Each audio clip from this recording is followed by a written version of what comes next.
AI does not fix a broken marketing engine. If you have a broken marketing engine and you just implement AI, all you're going to be doing is more of the wrong stuff. It's so easy to skip the fundamentals, but when you do that, things inevitably don't work, or they don't work consistently for a long period of time. AI does not fix a broken marketing engine. If you have a broken marketing engine and you just implement AI, all you're going to be doing is more of the wrong stuff. This is the Relentless Pursuit of Winning podcast, where we are here to educate, equip, and inspire people to build extraordinary companies. We're so glad you're here. Don't forget to like, subscribe, and hit the bell so that you can get updates every time we drop a new episode. Now, let's get it started. Hey, guys, we are back with the Relentless Pursuit of Winning podcast, and I'm excited to have Tim Fitzpatrick in our studio today. How are you today, sir? I am doing fantastic, Rick. Thanks for having me, man. I'm excited to do this with you today. Yeah, man. We're going to talk about marketing function and making stuff actually work for companies and businesses and folks that are just making that grind happen. So let's do this. Before we get into the show, what I would love for you to do, if you haven't done it already, is like, subscribe, and hit the bell so that you get updates every time we drop a new show.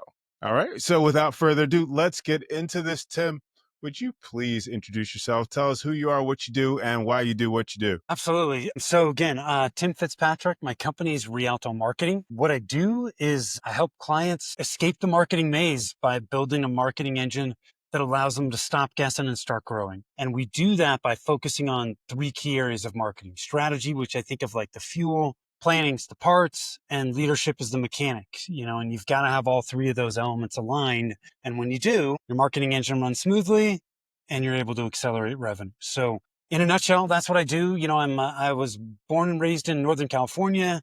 I now live in the Denver, Colorado area. And man, I love being outside and mountain biking, skiing, all that fun stuff. So happy to be on the show, and thanks for having me. Awesome. I haven't been out to Denver. My son used to live in, is it Silver Spring, or what is it? Silverthorne? No, the Colorado Springs. Colorado Springs. Okay, yeah. Yeah. He used to live out there, and he would send like pictures and stuff like that. Looked like a really cool place. I'd love to get out there and just hang out for a little bit.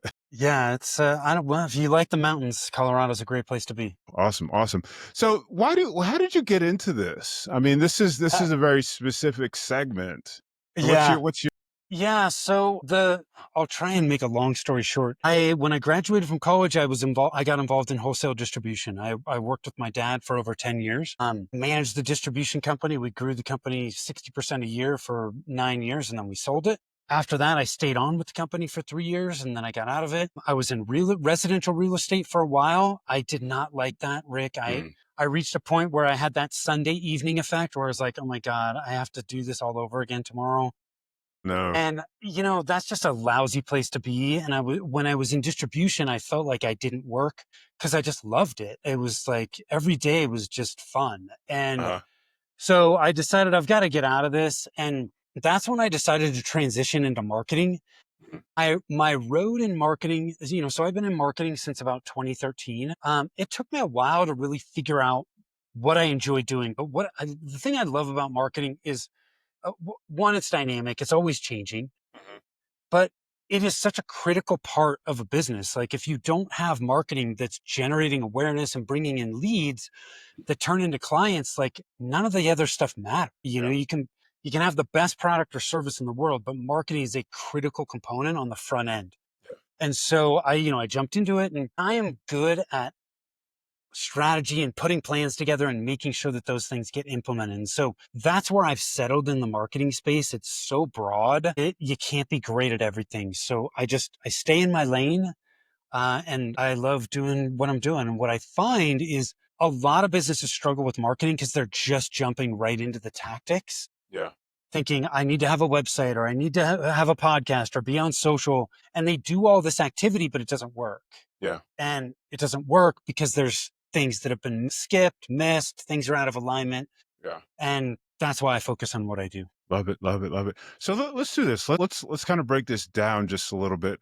Mind marketing. I mean, you said, so what I heard you say is like, a lot of times what we do as business owners, we just take a bunch of stuff that everybody else is doing and do it, and have a whole bunch of activity, you know, it's not necessarily producing results. So what is real marketing? What's the What is purpose? marketing? What's the point? Here's how I define marketing. And I got this from John Jantz over at Duct Tape Marketing, who's Hey, been in marketing for years. yeah, But I like to keep things simple. So it's marketing is getting someone who has a need or a problem you can solve to know, like, and trust you.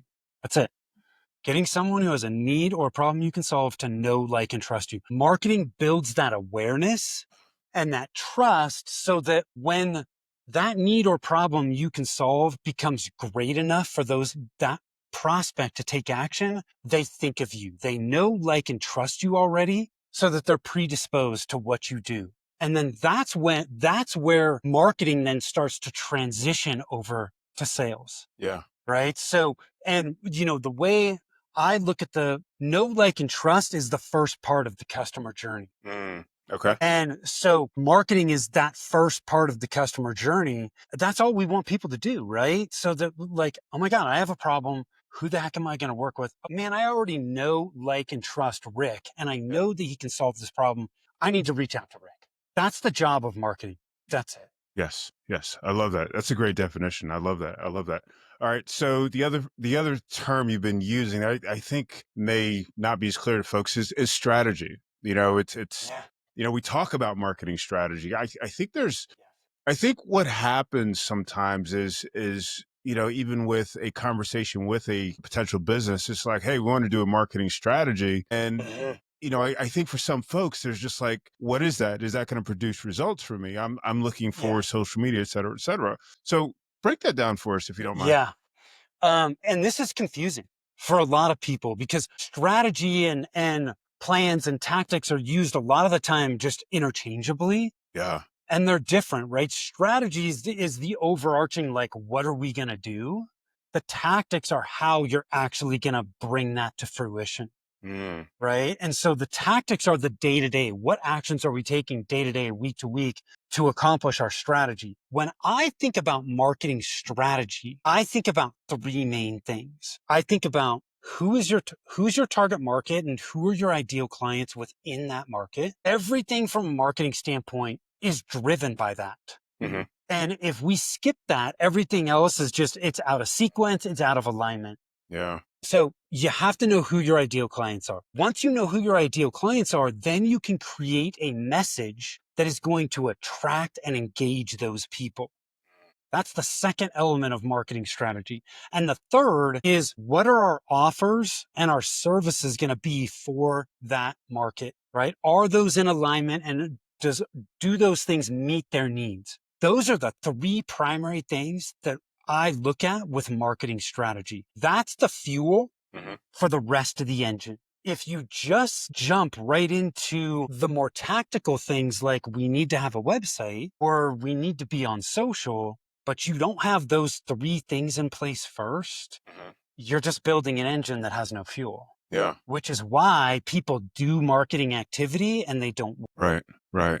Right. right? So those are the three things I look at with marketing strategy: the target How do you market that you're manage going to that? I serve mean, and who are the ideal clients, your message, and then what are your services and your offers to that market. yeah. Sorry to cut you off. No, it's But okay. my next question was, is how do you manage that? I mean, it's like whenever I think about strategy, I recognize that a lot of what we're doing is educated guesses. We say, okay, we understand 80% or 70% or whatever it is. We have ideal customer profile, the ICP that you talked about. We have an idea of who that is, but there's a certain amount of guesswork that has to happen because everybody's different. You know what I'm saying? Yes. Especially for a younger company. So how do you make that work? How do you refine that? What's that process to make sure that we're on track to get the results that we're looking Yeah. for? Because it's all about results, right? Yeah. Yeah, it is. Right at the end of the day, that's all that really matters. And you're right, like we sometimes we have to make educated guesses, right? We hmm want to gather what data we can, And then we need to make decisions based on the information that we have. And it's important too to keep in mind that we're never done with this process. As you go out and take action, you learn things, right? And you make adjustments and course corrections. So marketing, in my view, is always this process of testing, measuring what you're doing, and then learning from it. So you're never done. When you put an ICP, an ideal client profile together and create messaging, it's not like we're pouring concrete here. It's we're putting these things together, and then we're going out in the market and we're testing it and seeing what's happening, like what in our message is resonating. It are we targeting the right market? So you're never done with this. But here's the simplest place to start. And this is, you can go through this same process if you're just starting out. Mhm. But when we go in and work with an existing client, the first place we go to look for their ideal clients is within their existing customer base. Mm. There's no why reinvent the wheel.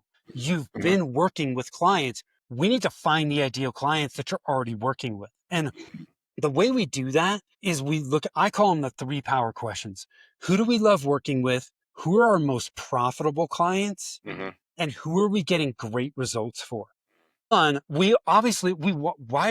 we want to work with people that make us bang our head against a wall? No point in that, right? Like nobody's happy doing that, including the client. Uh-huh. So who do we love working with? Profitability. We have to, if we are not making profit, we can't serve clients at the highest level. So we need to understand who our most profitable clients are. And caveat here is our highest top line revenue clients are not always our most profitable clients. Mm. So we need to look at those clients that are driving good gross profit. Yeah. Right. Then from there, who are we getting great outcomes for? Clients that we're getting great results for are going to want to stay with us. Right. And so Yeah. if you can work with clients day in, day out that check all 3 of those boxes, man, like that's a dream. Yeah, They're going to be definitely. happy. You're happy. Your team's happy. So those are the 3 filters that I look for. And then you can go down that list of clients that check all 3 of those boxes, and you can start to dig deeper. What attributes do these people have? What are the demographics? Are they in certain industries? Or what types of, what do they do? What you start to look at the psychographics, what are their goals, their aspirations, the common pains that they have. And as you do that, things start to come to the surface. And typically what ends up happening is you end up having like these small subgroups Mm. that share commonalities. And it's those small groups that you tend to find your ideal clients. Mm. So Okay. for example, we've gone through this plenty of times with people, with clients, and they're like, oh my gosh, like half of my clients are in healthcare or whatever. Pick an industry vertical. And it's like, okay, why not focus on these people? Yeah. Shift your messaging to focus on these people specifically. Yeah. So Interesting. that's how we start the process. If you're just starting out and you don't have clients, Mhm. well, guess what? There's Google, there's AI tools, there's all kinds of research you can do, gather the data, and then make some educated guesses based on that data of where you want to focus. But even people that are just starting out, you probably got into this business from past experience, right? So, leverage some of your past professional experience. Have I worked with specific types of businesses that I know that I can serve well? So you can leverage your past experience and then initial research, to make a choice in the beginning. Mm. Mm. I like that. I like that. One of the things that you said when you were talking about strategy is we have to match the product to the customer, right? So we've established that know, like, and trust with our customer, right? Economy changes for whatever reason, tariffs, Yeah. COVID, et cetera, et cetera. Yeah, whatever. How do we already have this group of people that know, like, and trust us. How do we keep them engaged, when that type of change happens? How do we get them to Yeah. continue to buy from us? Yeah. Yeah. That is in my opinion, it's a matter of continuing to stay close to your audience and understanding how are these shifts impacting their business, right? And based on how it's impacting them, do we need to make corresponding shifts in our business? Hmm. Sometimes you don't need to, Hmm. but sometimes you do, right? And that goes back to my point of like, none of this stuff is set in stone, right? Yeah. Things are dynamic. They're always changing. And so what used to work for your business all of a sudden might not work anymore. Right. And so we've got to remain flexible and open to going, hey, this was working, but it's not anymore. Why? Yeah. Right. And that's where, you can talk to clients, right? Mhm. Like, hey, what's going on? We're seeing shifts in our business. What are you seeing? Yeah. And do we need to make adjustments? And sometimes we initially, to determine, your products, your services, how you're going to position them, even when you know who your ideal clients are and you know what you're going to say to them, sometimes that product, or service market fit, Mhm. you may understand them, but as you go out and present the product to the market, maybe it works, maybe it doesn't. And when it doesn't, we have to look at like, there's something off here that's not resonating with them. And we need to tweak that, right? And that's part of that testing, measuring, and learning process, Yeah. Yeah. but Touching, measuring, at learning. a base level, we need to make sure that they've got the money to pay us, and that our service or our product is addressing a need or a problem that they have that they actually care about solving. Yeah. Yeah. We all have problems that we choose not to solve, right? Yeah. Yeah. So we need to solve problems that they want to solve, right? Yeah, And how are do you willing to bridge pay to that? I solve. mean, we have that adage, I guess, I'm assuming it's an adage at this point, where we sell clients what they want, not necessarily what they need. What they need. Yeah. Is there a way to bridge that so we're actually creating real value for these companies? Yeah. Yeah. That's a really good question, because sometimes there are companies that are just selling what they want, Yeah. and then they're not getting the results that they actually expect, right? Right. And that's a problem. So it's when people talk about selling them what they want and giving them what they need, what they're really doing is they're positioning it on the front end so that the prospect feels like it's what they want. Mhm. But in the actual delivery and on the back end, they're ensuring that they're getting what they need. Mm. Right. Mm. So, for example, like with what I do, some people want to build a marketing engine, but a lot of people think that they have a different problems that they want to solve. Right. So they think they have a lead generation problem. Right. Right. And so I can position it as, hey, we're selling you, you want to generate more leads. But in order to generate more leads, it's not a lead gen problem. It's a marketing engine problem. And you need to address the engine problem to get what you want. Yeah. Right. Yeah. And so this is not an easy thing to do, right? And sometimes it takes, trial and error to really figure that out and dial it in. Cause it's not easy, right? But the reality is, like weight loss is a perfect example. It's a simple example that a lot of us can probably understand is I want to lose weight. Well, great. So I need GLP-1s, that's going to help me lose weight. The problem is what GLP-1s are doing is selling them what they want. The problem is if you go off those and Mm. you haven't adjusted your lifestyle to, am I eating healthy? Am I exercising regularly? Like, am I taking care of myself? Guess what? You sold them what they want. They go off of it and they go back to where they were before. Wow. Good one. I like Right. that. And so that's a really simple example that a lot of us can understand. Huh. You can sell people what they want, but if you don't have in your delivery what they actually need to be able to maintain that, Yeah. it's not going to work long term. Yeah.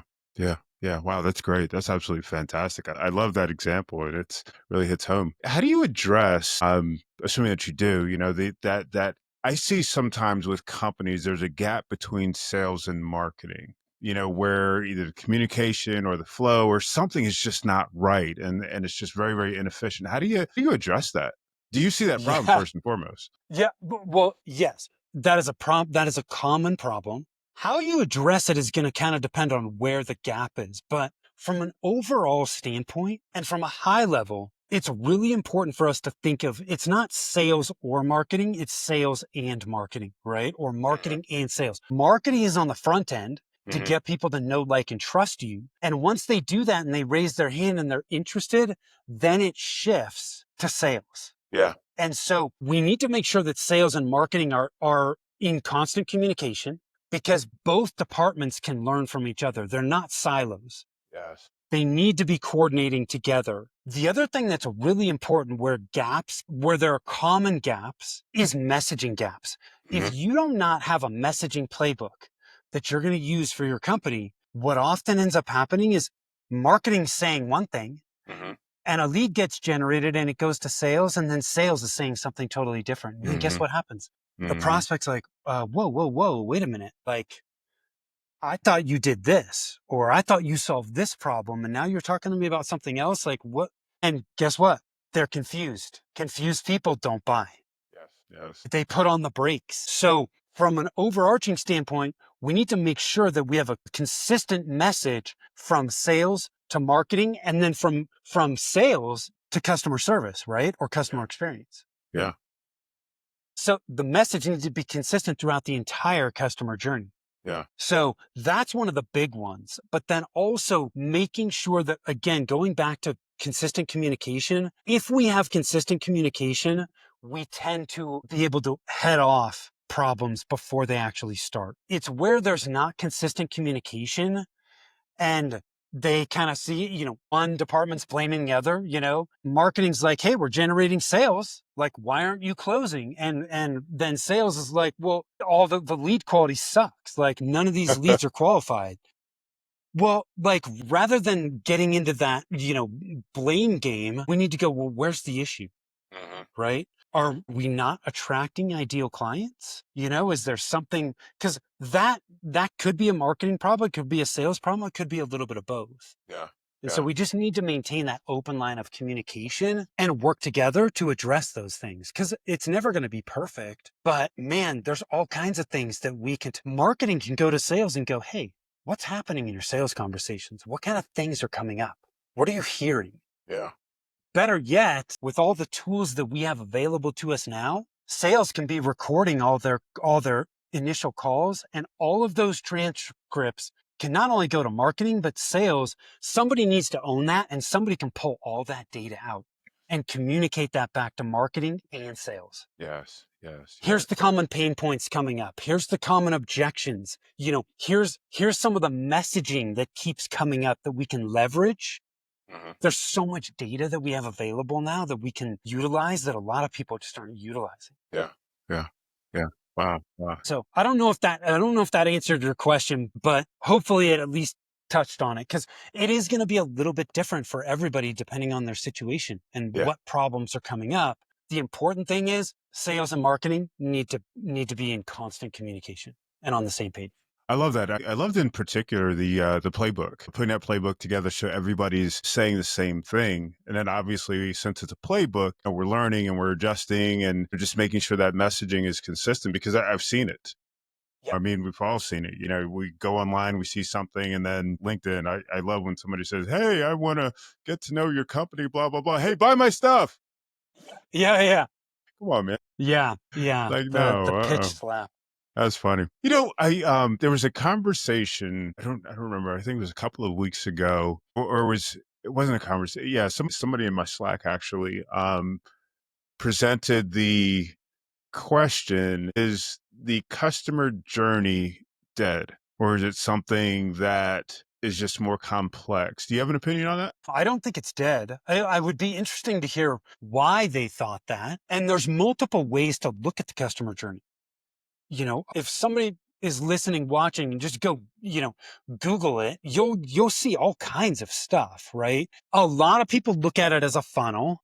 The way I like to look at it, and again, this is another John Jantz at Duct Tape Marketing. He talks about the marketing hourglass, right? We're all familiar with the hourglass where sand's at the top and it's working its way down. Yeah. And so you start at the top and you have know, like, trust, try, buy, repeat, and refer. Okay. And the thing that I love about that is, the customer journey is not done when they buy. Yes. Right? If you stop at buy, you're missing repeat and refer, which is a critical component. And so to go back to our earlier conversation, like trust is the marketing side. Then you get down to the middle of the hourglass and you're at try and buy. That's where it starts to shift to sales. And then repeat and refer is where you start to get more, into that customer service side, right? And that customer experience side after they've become a client. And so that's the customer journey that I like, because it's simple and it makes a lot of sense to people. So know, like, trust, try, buy, repeat, and refer. I don't think that's dead. Like, no matter how people are buying, they still need to go through that process. And we still need to understand the actions that they're taking at each phase of the hourglass or the customer journey to determine what kinds of things we need to do as a company to meet them where they're at and to help them move through the journey. So I don't think it's dead. Do you remember what they said about like why it was dead or no? I don't. It was a referral from somebody else. I probably thought at the time that it was just like, oh, somebody's just trying to get clicks. Right. Yeah. Exactly. But it Yeah. was an interesting question, and one of the responses that I really agreed with is that, you know, there are more inputs, you know, there are more ways to get people, you know, into Yes. that, you know, into the no area of your funnel or Yep. your hourglass. There's definitely there's a lot more, there can be a lot more complexity, but that's again, Rick, why it's so important to really understand who your ideal clients are. Because Yes. when you understand your ideal clients, a lot of that complexity starts to go away, you know, because they're not, yes, they could get information at all these different places at different phases. But most ideal clients aren't. They're getting it in very specific ways. Right. Right. And once we know what they're doing and what they expect, that helps us narrow it down and eliminate the noise, right? And so it's, you know, how do people know about you? Well, there's all kinds of ways, right? They go to a trade show and you're there. They do a Google search and you're there. You speak at a conference, you know, or at an event and they get to know you. They ask for a referral. Is every prospect doing that? All those things? No. And there tend to be a higher likelihood that they're going to be doing specific things. And then it's those specific things that you're going to focus on. So you don't have to do all of these things. You just need to understand what they're expecting at each phase. And how do you understand that? You talk to your ideal clients, right? And get that information from them directly. Hey, when you decided to buy, when you said, I've got this problem, what did you do? What were your first steps? When I posted on LinkedIn, I asked for a referral on LinkedIn, or I'm in a networking group and I asked people, trusted advisors in my networking group, you know, they'll tell you, Yeah. you know, and then how that helps guide the decisions that you choose to make. So Yeah. I don't think the customer journey is broken. I don't think it's gone. I think it's as relevant now as it has been. And I think it will still remain relevant because it's a fundamental thing. We all go through a journey. The journey may shift and change, but the steps are principles. They're fundamentals. They're not going to change. Yeah.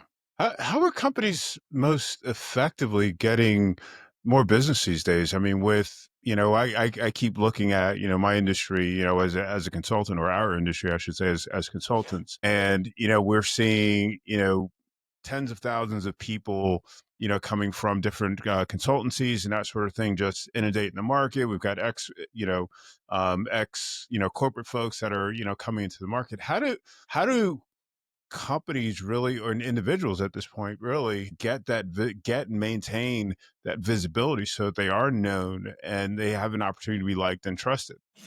This is a loaded question, Rick. Because one of the things I always say to people is there's no one size fits all plan. Like you can't, so many people are looking for, you know, the easy button, and there is no easy button. And that you can't take somebody who's been super successful and they go, this is exactly how I did it. Here's my template. 9 out of 10 people are going to follow that and it's not going to work for them because everybody's situation is different. You don't have all the context to that person's situation. And so, yes, you can take some of what's there and adapt it, but you have to adapt it for you. Yeah. And so here's what I will say. Okay. I'll try to get tactical and where I would tend to focus for people. But for people that are in B2B that are selling their expertise, I think there are some common marketing channels that are hyper relevant and are important. That doesn't mean you have to do every one of them, but I think the more of them you do, I think the more important they are. First off, again, you can't skip the strategy side of it. Like if you skip the strategy side of it, none of what we talk about is going to work. Two, you got to have a website. Like your website is the hub. Everything you do from a marketing standpoint drives people to your website. So you have to have a website that has a good message and has good calls to action and tells people specifically like, hey, what do I want you to do? What do you need to do to work with us? What's that next step? Yeah. Right. Yeah. From there, I think that email and having an email list is very, very important. Email lists take time to build. So the sooner you start building it, the better. But an email list is something that you own. It is not a marketing channel that you rent. Social media, paid ads are examples of, hey, we can utilize them, but those are rented channels. We don't own those. So like Facebook could shut your account down tomorrow. Yes. Right? Paid ads, like all of a sudden, like your paid ad costs could go through the roof and, or they could shut down your paid ad account. Like that's rented. Nothing wrong with rented channels, but we want to get people from rented channels to own channels, and your email list you own. And despite what anybody says, email is still a very, very effective channel to continue to nurture relationships and build those relationships. And it's like one-to-one. You're sending people messages directly. It may be getting inundated with all the other emails in their inbox, but email is a really important channel in my opinion. Yeah. For people that are selling their expertise, I also think that content is very important. Content creation helps establish your credibility, your authority, your expertise. And so I think content is another really important factor there. The other thing about content is content can help drive your other marketing activities as well. If you're creating content, you can use that content on your social channels. You can repurpose that content for your email list, right? So you don't have to reinvent the wheel for everything that you're doing. You can use the content that you're creating to drive your other marketing channels, which I think is great. So those are a few things that come top of mind for me. But, another thing, if you're just starting out, like networking, leveraging your network and building referral partner relationships is critical. Yeah. In my opinion. I love that. Cool. One thing I'm seeing a lot, it's really interesting is this kind of like divergent, marketplace presentation, so you're a consultant on one side and on the other side, that you're a speaker and a podcaster and, whatever else. It's interesting the number of people that I run into that, I didn't know had a podcast or, were presenters that I didn't know had, it's interesting. A big example of that was Gary Vaynerchuk. I didn't know for a long time that he had a marketing company, because they seem to be so separate. Yeah. What are your thoughts on how folks need to manage that effectively? I think for Gary Vaynerchuk, he's an interesting example because most people are not in his situation, right? Like he has multiple companies. He has all kinds of companies, right? But his personal brand, I think, drives a lot of awareness for his other companies and his other ventures, right? Yeah. Whereas, some people, they're building a personal brand, but their personal brand is driving for one business, right? It's not just, so it's, I don't know. Gary Vaynerchuk puts out a ton of content, right? Yeah, But he does. now if you look at, he's involved in all kinds of stuff now, tons of stuff. Yeah. Which a lot of people are just not going to be in that situation. Yeah. They're going to be putting out content like LinkedIn's a perfect example. When you're active on LinkedIn, you're not like, you might be posting stuff on a company page, but nobody's interacting with company pages. They're interacting with people on LinkedIn. And so you're creating content that's building your personal brand, but a lot of that is driving awareness for your business and what you do, right? But I think it's when you do multiple things, you need to choose what you want to promote. Because you can't, I mean, I think it's difficult to promote a bunch of different things. People get lost. They're like, dude, what does this guy do? Or what does this woman do? She's talking about this, this, and this. I have no freaking idea. Yeah. Yeah. And then guess what happens? They get What are confused and they? go They're away. confused. They're confused. And then they're like, I don't even know how to refer this person because I have no idea what the hell they do. Are they a speaker? Do they have a podcast? You know, like for me, I have a podcast, but guess what? I'm not concerned with my podcast. I use my podcast to create content. I use my podcast to build relationships with people. I'm not concerned with how many downloads I had on my podcast because that's not what it's for. Right. So I'm not like, people can go to our website and see our podcast, but it's just another form of content. Yeah. Yeah. It's not, I'm a podcaster. No, I'm a marketing consultant. I'm a marketing coach and an advisor. I have a podcast, but it's used to create content. So I don't position it that way as I'm a podcaster, but there are some people that their podcast is their business. Yeah. Yeah. Right. So you need to be aware of how you're positioning that and how it's coming across. Because I think if you talk to people and tell them that you do all these various things, they get confused. Yeah, 100%, 100%. It's interesting because, I'm going back to our conversation about strategy, and it's like as a podcaster or someone that has a podcast, it's kind of like where does the podcast fit into the overall strategy? Is it, kind of, top of the funnel, where this is where we're getting people to know, like, and trust us, or is it, further down in the funnel somewhere where it's just like, okay, this is just another tool that I use as part of a larger marketing program. I really think, like in the example of a podcast, I think it's a bit of both, right? It's the top of the hourglass, but it can also be middle of the hourglass and bottom, depending on the type of content that you're producing, right? Right. Right. If the content you're producing is relevant for existing clients, right, and it's helping educate them, then that's hitting the bottom of the hourglass. But that same type of content could still be relevant to people that are at the top of the hourglass. Yeah. So it really does depend on the type of content that you're creating. But I think it doesn't have to hit just one part of the customer journey or one part of the hourglass. Yeah.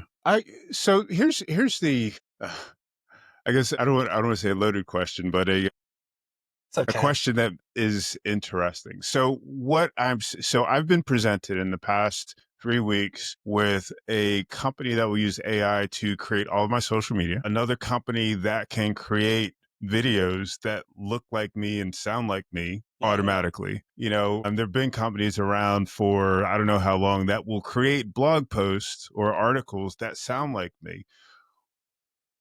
What is, I personally have ethical issues with some of that. Personally. But what again, what I'm seeing for the most part is a lot of noise being created where you have people that authentically want to educate and equip and inspire people, with their content. And you have other people that are just making a lot of noise in order to, hey, I'm going to generate 100,000 leads for you. Where do you live with that?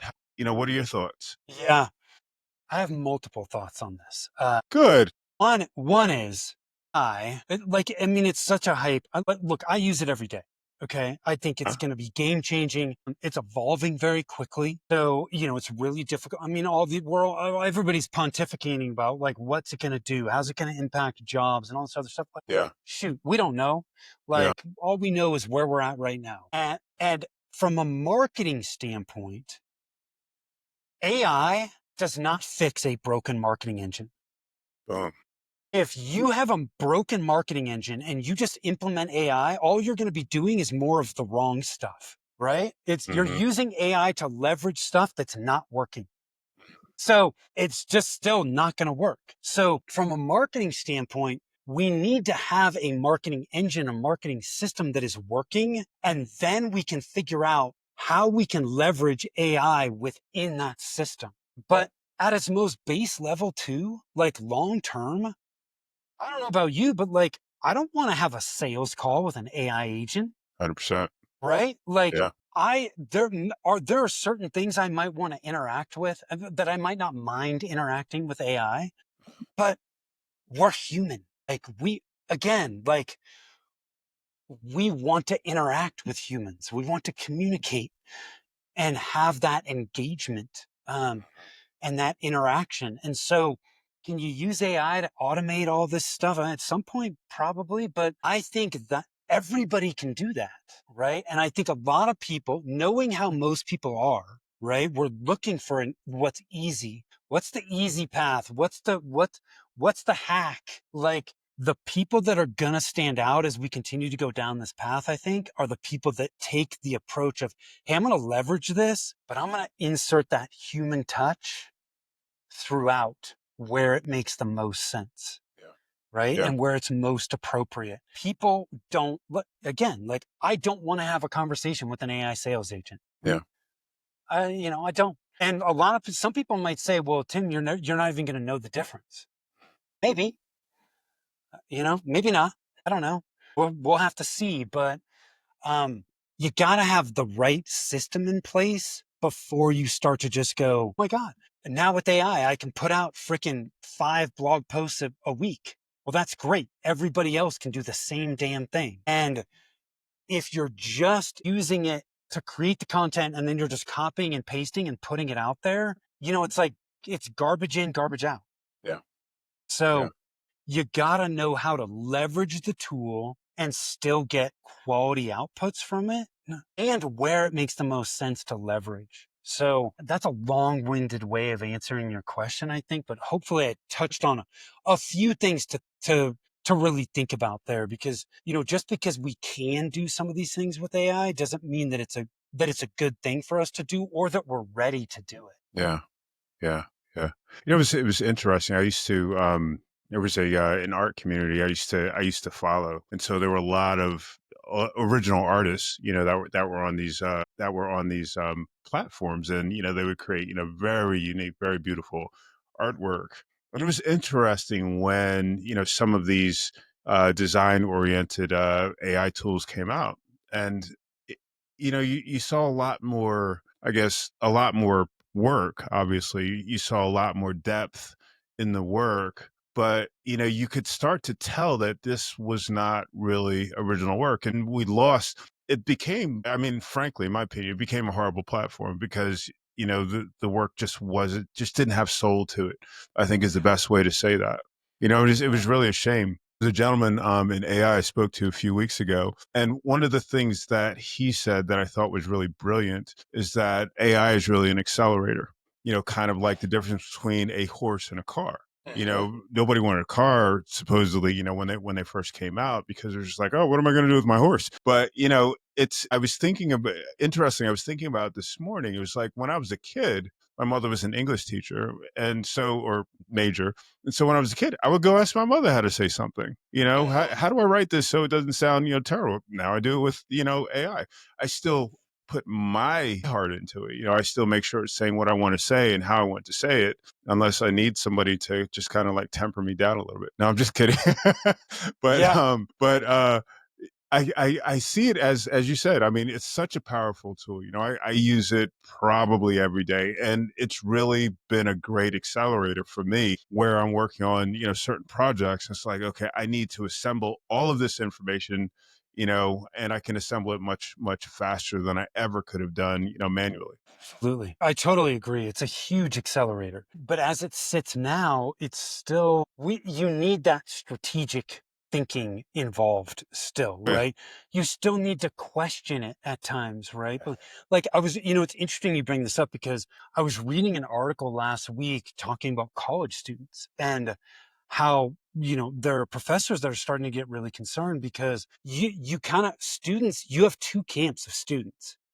You have again, this goes back to like the easy button versus like doing what I know is best for me long term. You have the camp that just uses AI to get the work done faster. They're not learning, and they just have AI do the work for them, and then they're turning it in. Yeah. And then you've got the other camp that's like, no, I'm going to leverage AI to I'm going to write the paper and then I'm going to have it give me its feedback, right? Yeah. And tell me where I can sharpen it and where I can hone it. But they're doing, they're doing the learning, they're not leveraging AI to do the work and then they're refining it, right? So because you start to look at it that way and it's like, dude, you could get through a class and not learn a damn thing. Yeah. By having AI do a bunch of work for you. None of that's going to stick. And then what happens? Like you get all these people that graduate from high school and college who don't know a damn thing. Like anybody can stick a prompt into AI, have an output come out, copy and paste that into an email or a report and send it. Anybody can do that. That's not going to differentiate you from anybody. There was Right? there was an argument about that. Someone said another AI person was saying that um, it's the people that are really good, at writing prompts. It's worth getting the education on how to write prompts because that is something that is going to be a differentiator between folks. So yes, you still have the easy button folks like, hey, write this for me. But you also have the folks that are like, hey, I need to create this specific prompt to be able to do this specific thing, blah, blah, blah, blah, blah, blah. Fortunately, because when it's like you have to write your prompt 10 times in order to get the output that you're looking for, that's going to be inefficient. But if you can write the prompt one time, and get the results you're looking for, I mean, that makes you a more valuable prompt, right? I was told that to use prompt engineer for everybody in the world. Prompt writer, because again, it's still about results at the end of the day. Yeah. Well, and that's a perfect example of the quality of what you input is going to determine the quality of the output. Mm-hmm. And so, I don't know. I'm of the opinion that I don't know if there really is a perfect prompt per se. And sometimes depending on what you're trying to do, I find just starting to have the conversation with AI back and forth and refining as you go. Yeah. Especially if what you're asking is a multi-step process. Yes. It's very difficult to give AI a prompt that has multiple steps and expect the really high quality output. So a lot of times it's just starting the conversation and then continuing to refine it from there. Yeah. I think, but there are certainly prompt frameworks that I think help that can give you a good output to start as you continue to go back and forth. But I find like I use it a lot as a thought partner, just like, hey, this is what I'm thinking about. What am I missing? What are some other ways to think about this that I'm not thinking about? That kind of stuff. And a lot of times too, I'll ask it to tell me why. Like I want justification. I want to understand how it's thinking because that gives me better context. Like, Yeah. okay, that's good context. Like it's thinking about this in a way that I would tend to think about this. Sometimes, we've all had this where it's like, it gives you this output and you're like, dude, what in the hell? Like this is not it. Yes. And, and so then you got to go back to the drawing board and circle back with it. But yeah, I use it every day. So Incredible tool. yeah, it's Oh, crazy. incredible tools. It's funny. I was thinking 10 years ago, someone I know was and longer than that. But 10 years ago, it was just like, hey, what you should do is you should somebody in IT, and they're coders, this was SQL coding. It was just like, you know what you do? Get on your computer, reach out to somebody and have them write this particular code for you, and then, put it back into what you're doing. And it's funny because that specifically is something that is kind of replaced. I can't tell you how many times it's like I've been working on something, coding something. It's just like, what, I need to figure out the syntax. I need to make sure that, this is going to do exactly what I want it to do. And it's just like, it was like, hey, ChatGPT, this is what I'm looking for. This is what I have. These are my inputs, et cetera, et cetera. And it's writing the code. It's, usually not perfect, but it's good enough where I don't have to, again, looking at acceleration, I don't have to wait around for somebody else to come and write this for me or check this for me, et cetera, et cetera. I mean, it's really interesting. I think the different applications and even looking at like the replacements, where before we were looking for a person to replace, to give us verification, for certain things. Now we can use the Chat GPT, for example. Yeah, it's interesting. The coding one is a very, really interesting example. It's very similar on the marketing side, right? Coding, they're using it to get a base. And then you still need somebody that knows what the hell they're doing to come in and refine that tweak it to get it where it really needs to be. Same thing with content. If you use ChatGPT to create the content, and then you're just copying and pasting, that's not it. That's not it at all. But you can use it as the base, and then you go in and refine it and make updates and put those finishing touches, right? So, the AI is getting you 80, 90% of the way there, and then you're finishing that last, 10, 20%. Yes. Yeah. Well said. But that's that acceleration that you're talking about. Because that 80 to 90% base, how long would it have taken you to do that? Yeah. Wrong time, depending Absolutely. on what it is. So really, it's accelerating, the time that it takes to get from point A to point B. Good stuff, man. Good stuff. We have been at it almost an hour. I Yeah, I apologize. know. Anything you want to leave our audience with? Man, just to go back to, where we started with marketing, just don't skip the fundamentals. It's so easy to skip the fundamentals, but when you do that, things inevitably don't work, or they don't work consistently for a long period of time because you don't have the foundation. So don't skip the fundamentals. Take the time to build an engine, because that's what's going to yield consistent, sustainable results. So, it's not sexy, right? The fundamentals of anything aren't very sexy. It's not the coolest, latest, greatest thing, but that is what is going to fuel your success long term. Awesome. Good stuff. I love that.